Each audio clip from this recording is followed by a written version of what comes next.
In today's business world, being an average CEO is no longer an option. That's why we're committed to equipping you with the resources and the tactics necessary to not just survive, but to thrive. You're listening to Not Your Average CEO Lifeline podcast, where we are more than just a voice in the crowd. Hi, everyone. Welcome back to another episode of Not Your Average CEO Lifeline. Today, we are talking about scaling without all of the chaos, which is something that we are very excited to dive into with our special guest, Laurie. Laurie, thanks so much for joining us today. Can you tell our audience a little bit about yourself, your background, and some of the current opportunities that you have to talk about? Sure. Well, so thanks for having me. I'm so excited to be here. And to your audience, I can totally relate with the challenges of how do you scale your business. From my perspective, I've worked in startups, and there's a lot of chaos in startups, and it's exciting, but we want to have a smoother go of it. It's not easy to live in chaos. I've worked in big companies where we have structure, but we can still feel chaos. And now as an entrepreneur, I am with you on this whole challenge of how do we create a business that can scale and grow in value without us, because we can at some point on this show today talk about owner dependency challenges.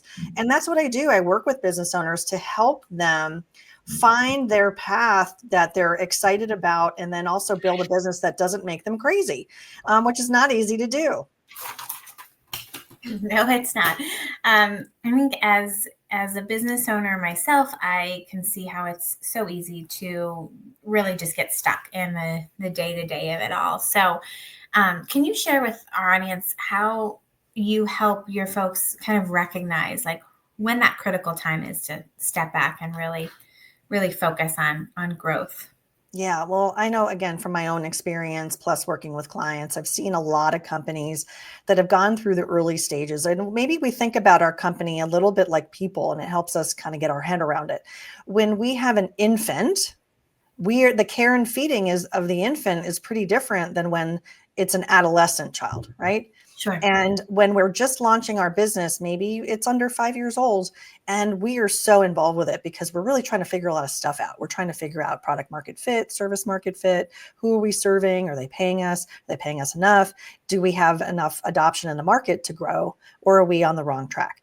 And that's, I would characterize as the startup years. And again, I'll generalize and say 0 to 5. And then when a company is hitting more of its stride and we're in that teenage years, the adolescent years, we've probably brought on some management support.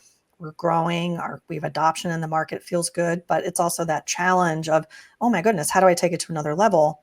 And again, there's no right, wrong answer to say how old is a company at this point, but let's just say, it's in that 5 to 10 years maybe, or 15 or something like that. Mature companies, what's a mature company? I mean, my goodness, right? There's so many wonderful 3rd generation, 2nd generation, 4th generation companies in the United States. But many of them still struggle with some of these issues of letting go. So I think the thread of a CEO, as we look at our roles over time, or a founder, look at our roles over time, it's going to change. And I think the critical stage is this middle stage, the adolescent stage, because we are feeling most likely that pull of my organization needs something different from me, but I can't necessarily bring it forward. What am I going to do?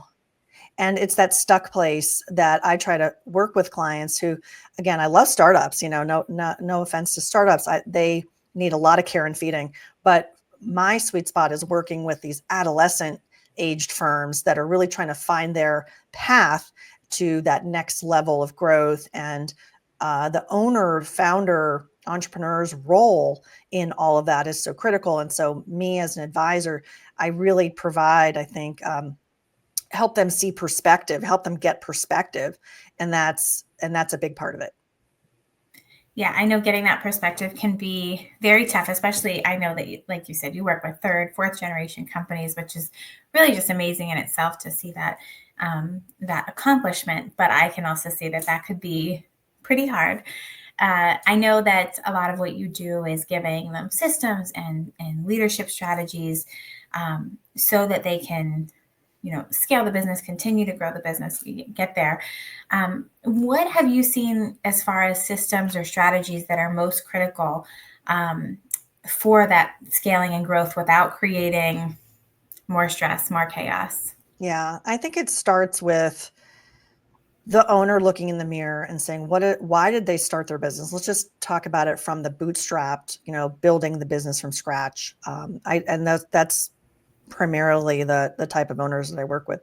Um, the identity is one reason. I know I want to be a business owner. I want the freedom is another reason. I've created my business so I could have more freedom, time freedom, how I spend my time, who I spend it with. And then over time, it becomes more complicated because the bigger our business becomes, probably the more the business is part of our identity. And I think that this is a great place to start because a lot of owners don't consider this challenge. They think, oh, my business is my baby. It's always going to be part of me. But in doing so, it creates a chaos of time where maybe they haven't taken a vacation. When was the last time they actually unplugged while they were on vacation? Checking in on why you started your business, what it is that you're looking to get out of it. If one day you're looking to sell your company and you have a very, very, very owner dependent business, your business cannot thrive without you. You're handling the customer complaints. You're in charge of product and service delivery. You're in charge of creating new products and services. You're running the books. You're doing A, B, C, D. Oh, and by the way, you're also the rainmaker in the business. You're generating 40, 50% of revenue. Those are all red flags when it comes to creating a business that can thrive without you. At the end of the day, it won't be as necessarily valuable or transferable because it's so highly dependent upon you. This is a big, big part of what I work on with clients because not only helping them grow and scale, I'm doing that with a lens of value. What will create your a more valuable business? Now, for those folks out there who are like, well, I don't know, I don't know if I want to sell my business one day. That's okay. That's fine. But if you have a lifestyle business, again, don't let your business run your life. You want to run it and you want to find that balance.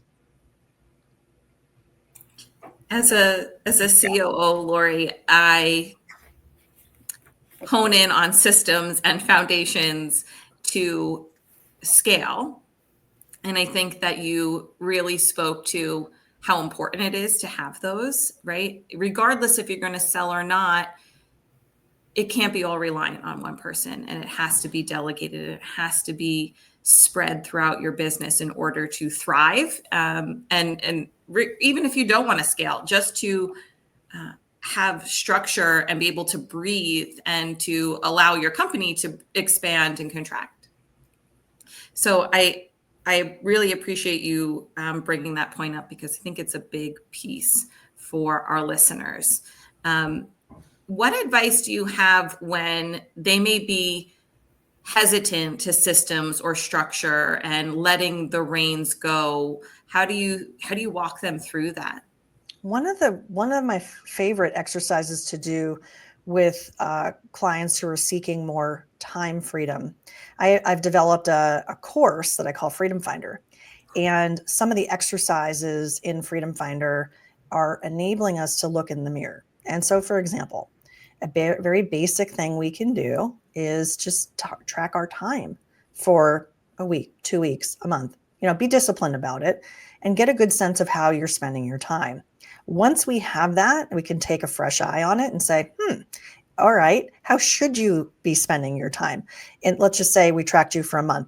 How much of that month did you spend on the business versus in the business? I guarantee you most people are saying, well, not much, right? 5%, 10%, something like that. It's not a lot. So that's one thing we could look at is kind of the as is versus the should be. It's a great exercise. How am I spending my time today? How should I be spending my time? Another thing to check in on is what's your job description? When was the last time we actually read our job description? And most of you are probably going, I don't have one. Well, yeah, shocker. You probably don't. And that's okay because you're the founder. You're not going to create your own job description. But as your business gets bigger and you're trying to grow your business, just think about your role. What is your role? How do you want to be spending your time? So another concept or framework is start, stop, continue. I love doing this exercise with clients when I first get to start working with them because it's a great way for me to get to know them and how they think. So start, stop, continue is quite simply, what do you want to start doing? Oh, well, I want to start doing product development. Okay, cool. What do you want to stop doing? Well, I want to stop doing my bookkeeping. Okay. What do you want to continue doing? Well, I want to continue doing these things. Okay, great.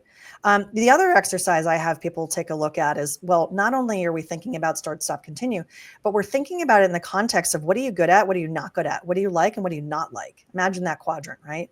You can see how the pattern's there. If you're spending most of your time in the red zone, which is stuff you don't enjoy and you're not good at it, my goodness, that's the red circle right there. Let's start with that. Are you going to then stop, start, or continue on those things? So there's so many good fundamentals that if we just carve out the time, take a step back, or take a step and look down, right? Let's look down at our business and rather than looking up like we're stuck in our business. How do we take that fresh eye? So that's what I really love about the course that I've created, which is Freedom Finder, and the advisory that we have, which is really enabling people to see themselves and their business through a different lens. I love that. And we can include that information in the show notes as well for folks. So I know that you've worked with CEOs of all different working styles, behavior styles. If you're working with those who are particularly hesitant to change or sort of change direction in what they're doing, how do you help them to embrace that and begin to think about things in a different way? What strategies do you use for that? Change management's hard, isn't it? And there's that saying, you can lead a horse to water, but you can't make it drink. Yeah. But ultimately, we need to be coachable beings. Even if we own the business or we've been running it for a while, we have all the knowledge. Let's face it, we don't know everything. And if people aren't coachable, then, they're probably I'm not a fit to work with them. And that's okay. So it kind of starts with that is, do we have the mindset? Do we have the open mindset for growth? Do you have a growth mindset? If no, you're closed. All right, well, good luck to you. See how far that gets you. But if someone's listening to your show, they're interested in learning. They're interested in new ideas and seeing what's out there from a different perspective. That's important. And that's why I love the medium of podcasts. We can consume these great info bits in a short period of time. So hopefully people listening to this today are feeling like, okay, cool, I'm learning something. That's the main thing. Are you a continuous learner? Or you want to improve? If those fundamentals are not there, Danielle, then they're not going to go much further than that. I love the standpoint. It's almost like tough love, right? If you want to be open and you want this feedback and you want to expand your knowledge base, if you want to grow, we're here, we're available to you.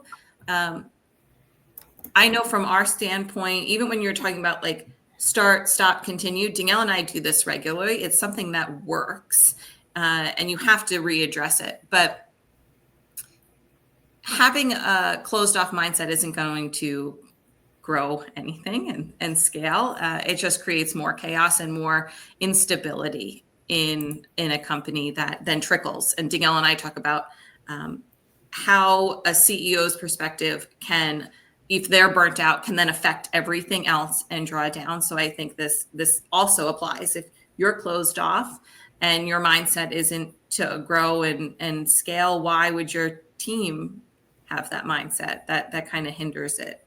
Would you agree, Laurie? Are you shaking your head? Yes. Yeah, absolutely. If you're leading from the front and you want your team to see the value of growth and scaling, then you need to see the value. So you're, I think back to your original question of how do I help business owners see that? One of the ways we do that is we talk about value. Many business owners who do have an intention for a future transition or exit are at least a little bit curious about what their business is worth today. They probably don't know the answer. If we have a lifestyle business, then maybe it's not an issue, right? Because we're doing this because we love it, or, it's our craft or whatever. And we're not intending to have a monetary transaction in the future. That's okay. Again, nothing wrong with that. But if we're intending to build a business that can benefit a future buyer, it just gives us a whole other point of view. And it's important to have data around that. Like, we don't want to be guessing, so that's a big part of the work. Is I help through the course and through advisory services, I help business owners understand what are the risks in the business that can be detracting from value. what are the value drivers? What are things that they can double down on and continue to implement to create value? There's a difference between price and value, right?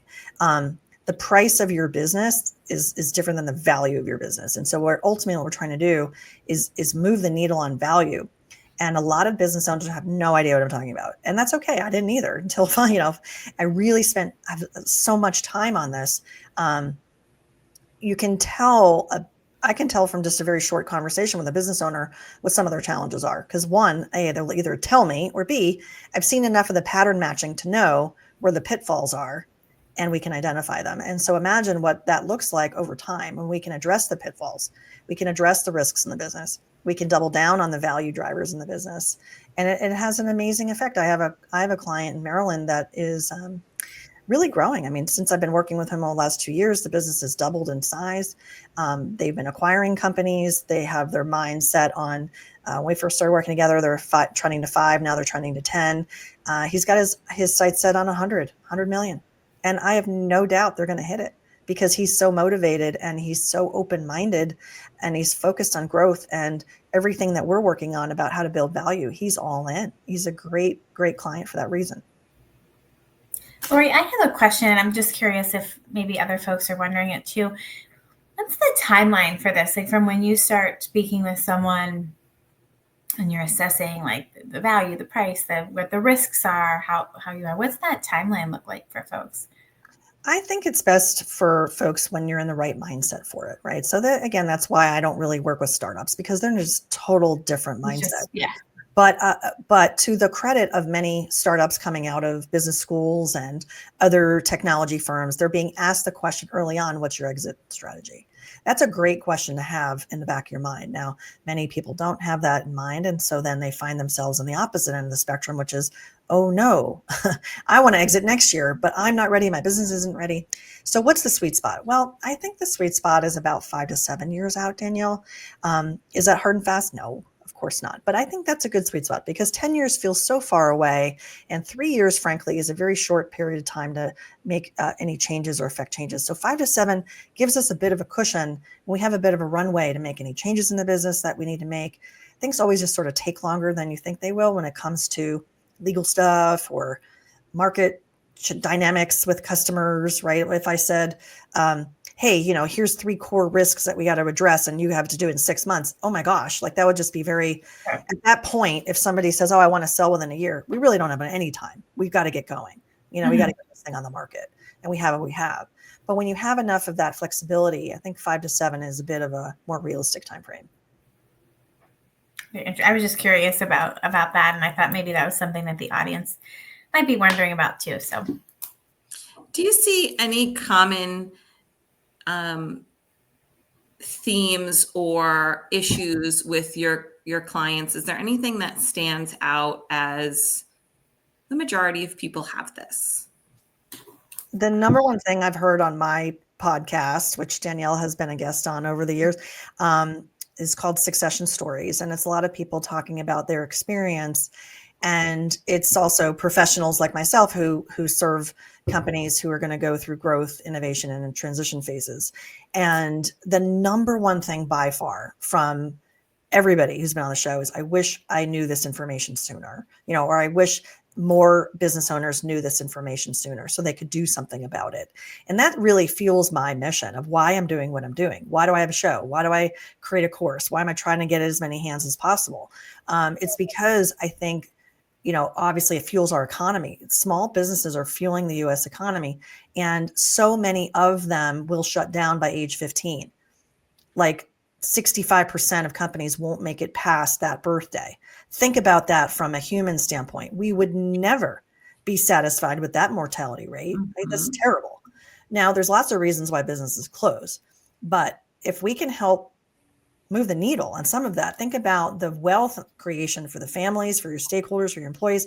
Think about the wealth creation for your communities. Think about the wealth creation for the economy in general. It's a very impactful thing, our small businesses. And I think a lot of business owners they kind of do what they do, right? They're doing it well and they kind of heads down do that because they're busy and they're busy being busy. But they don't pop their head up and go, wait a minute, what am I actually doing? Why am I doing it? And this gets them to think about that from a bigger picture. Now, we want to help them in the short term. Don't get me wrong. We want to help them with their business challenges. But in doing so, we want to also help you create a more valuable business. It's the same thing, frankly. So the big secret, you ready for the big secret? The big secret is don't wait till you're exiting to work on exit planning because you think it's like this future thing. It's not. It's how to run a better business now so that you can have a better transition option later. That's very true. I think that is a good nugget for everyone to listen to. I think that's important to think in any stage too. I think that's really good advice. And I did not know that statistic about the age of a business. I don't know if you did, Danielle, but that's a new one for me. So thanks for reminding me, Laurie. And I put it out of my mind because it is so depressing. It's such an awful statistic, Laurie. Like you said, if we were talking about mortality or something, it would be. Here's another one for you, just for fun facts. Take a guess. What percent of companies, private companies in the U.S., make it to 10 million in revenue? I bet it's single digits. I was going to say 3%, maybe. You guys are very close. Yeah, it's 1%. Mm-hmm. Wow. If you want to be a 1%er, get your business to 10 million. I can help you do that. That is the other statistic that eats at me. Like, wow, that's a crazy low number. Yeah. It's a crazy low number. Laurie, before we wrap up, I would love to know what's been the most impactful piece of advice you've ever received and how it's driven you to where you are today. My husband probably gets the credit for this, and it was before COVID. He was encouraging me to get out there, right? Build my business, go on video. The podcast was audio only. And he's like, you need to do video. And I thought, you're crazy. But so why do I share this story? Of course I do video, and I've been doing video now 5+ years, and I'm much more comfortable with the medium than I ever have been. It forced me out of my comfort zone. Now, when COVID hit, everybody was doing video. It forced all of us out of our comfort zone. But I was already in that mindset before because I wanted to connect in a different way.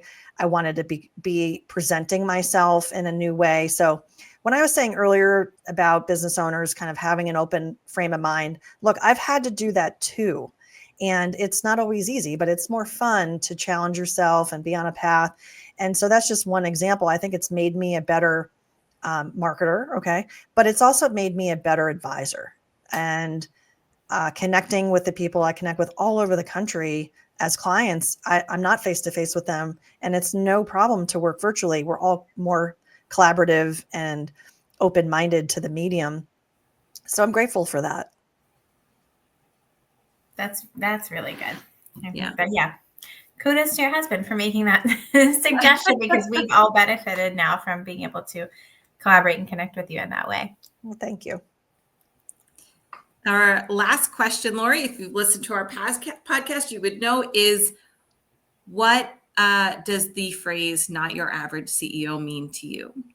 Everybody is unique. Everybody has their own intention and vision. And I think it's really special to be clear about your intention, your North Star, and no one's going to give that to you. You have to really be in tune with it and then feed it, and you'll achieve it. It will manifest. If you're clear on it and you write it down and you reinforce it, it will manifest. I love it. I couldn't agree more. We've had, I think, episodes just solely on manifestation and what it can do for you. So thank you for reminding our audience that how important this is. Thank you for all of your valuable advice today, Laurie. Can you tell our audience where they can find more from you, please? Absolutely. My website is btsherpa.com, and that's where they'll find all kinds of information about me and about my offerings, the course. And I also have a book offer. If people are interested in btsherpa.com/book, they can download a digital copy of my book. Or the book is called The Business Transition Handbook. But again, it's not a book for waiting till the end. It's a book to help you on your journey. So I hope they enjoy it. Thank you so much, Laurie. It was wonderful to have you. Thank you. Thank you. Thanks for having me. You've been listening to Not Your Average CEO Lifeline with your hosts Danielle Cuomo, CEO, and Nicole Gallicchio-Elz, COO. This podcast has been sponsored by Virtual Assist USA. If you'd like to know more about the hosts or exploring virtual assistant services, visit virtualassistusa.com for more information.